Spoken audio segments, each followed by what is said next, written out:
If you're about to, let's say, interview a Gen Zer for a ministry or a job, I put an acronym for P.E.R.K.S, P-E-R-K-S. I think we understand P.E.R.K.S far too late in the job, and we need to understand them on day one. So let me tell you what P.E.R.K.S stands for. The letter P tells me or reminds me I need to understand their preferences. They come in with preferences. They're very audacious. They have a high sense of agency when they come in, and they'll say no.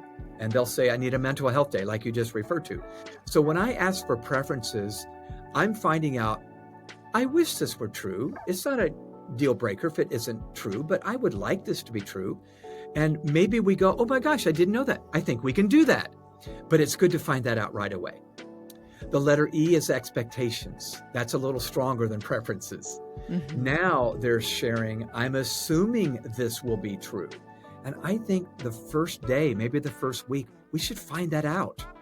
Think about a workplace that finds that out a year later, and there's division in the department because there's gossip and rumors and bitterness and anger because we didn't talk about it before.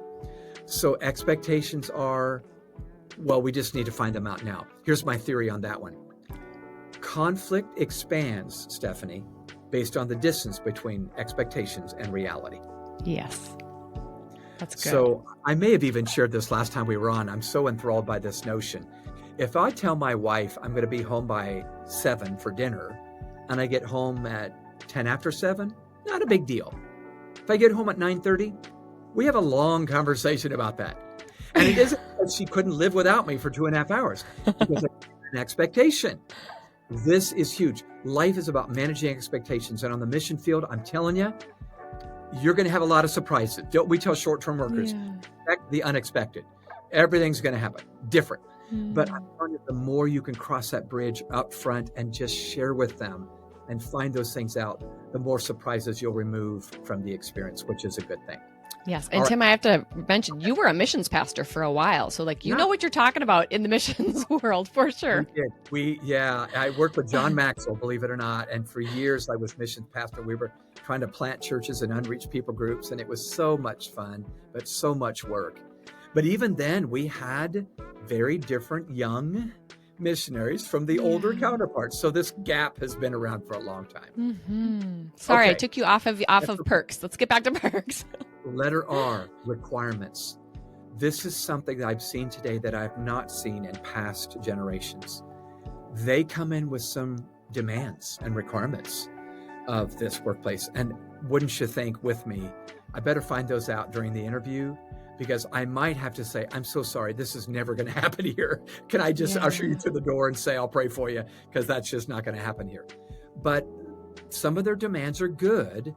You just wish here's what I wish. I wish they wouldn't put a preference in the language of a demand.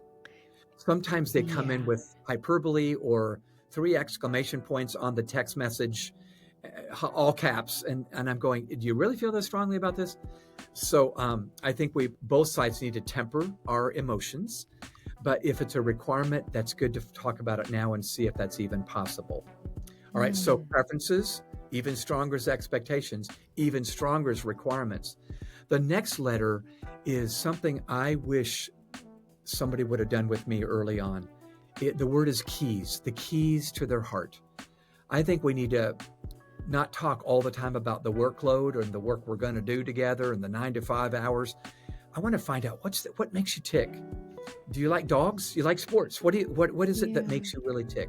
When I find that out, now I can talk to my people, not just about work things, but did you go to the game last night? Or how was the rodeo? Or whatever. You know what I'm saying. Mm-hmm. Keys for their heart is crucial, I think, in my opinion, for leaders.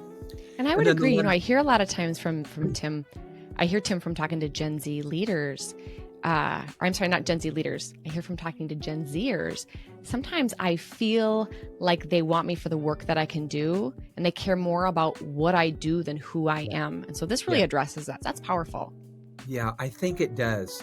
In fact, later, I'd really like to talk to you about how the old view authority and how the young view authority. It's different. And if we don't know that, we can be ambushed by the young or the old, depending on who we are.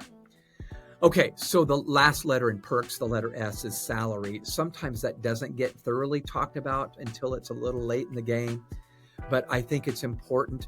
Gen Z comes in ready and wanting to talk about that more than past young generations. I was just happy to be there. Yeah. Intern, $200 a month. Fine, that's great.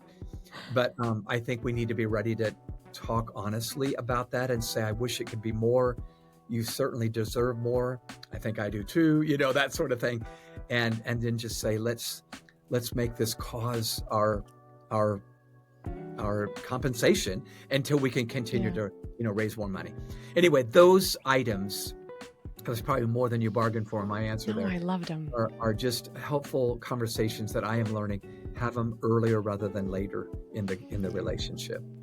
And that acronym is fantastic for both sides, because for our Gen Z listeners, they can go in having thought through PER, the preferences, expectations, and requirements beforehand. And like you said, being able to put them in the right category. And maybe for them, they can take those to somebody of a different generation, like a trusted mentor, and say, hey, am I categorizing these right? And somebody might be able to say, hey, that can't be a requirement. That's not going to fly. But thinking it through beforehand would help them to be able to communicate that. And then I'm thinking for the leaders interviewing them, thinking through how to structure that in an interview so you're really hitting all those things well. I mean, that's really good. And that's why I really do encourage people to pick up the book, because you go into all this just into so much more depth on all of this for people who want to really put this into place. Hey, missionary friends, we are so glad you joined us today.